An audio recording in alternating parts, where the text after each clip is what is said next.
CBSE 10th maths పరీక్షల్లో చుక్కలు చూపించిన బేసిక్ పేపర్. విద్యార్థుల ఆందోళన, రీ ఎగ్జామ్ పెట్టాలని డిమాండ్. నిన్న ఫిబ్రవరి 17న జరిగిన సిబిఎస్ఈ 10వ తరగతి మ్యాథ్స్ పరీక్షపై విద్యార్థులు, ఉపాధ్యాయుల నుండి రకరకాల అభిప్రాయాలు వ్యక్తమవుతున్నాయి. ముఖ్యంగా బేసిక్ పేపర్ రాసిన విద్యార్థులు తీవ్ర ఇబ్బంది పడ్డారు. సాధారణంగా స్టాండర్డ్ పేపర్ కష్టంగా, బేసిక్ పేపర్ ఈజీగా ఉండాలి.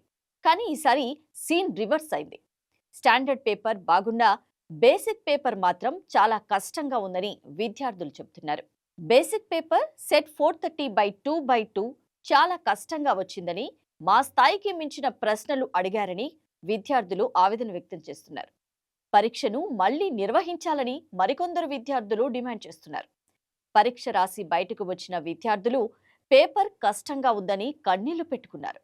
ముఖ్యంగా కేస్ స్టడీ పరీక్షలు, గ్రాఫ్ ప్రశ్నలు చుక్కలు చూపించాయని చెబుతున్నారు. ఇక నిపుణులు ఏమంటున్నారంటే, పేపర్లు 2 ఎన్సీఈఆర్టీ సిలబస్ ప్రకారమే ఉన్నాయని, అయితే ప్రశ్నలు అడిగే విధానం మారిందని టీచర్లు చెబుతున్నారు. కేవలం బట్టి పట్టడం కాకుండా విషయాన్ని ఎంతవరకు అర్థం చేసుకున్నారో పరీక్షించేలా సామర్థ్య ఆధారిత ప్రశ్నలు ఎక్కువగా వచ్చాయి.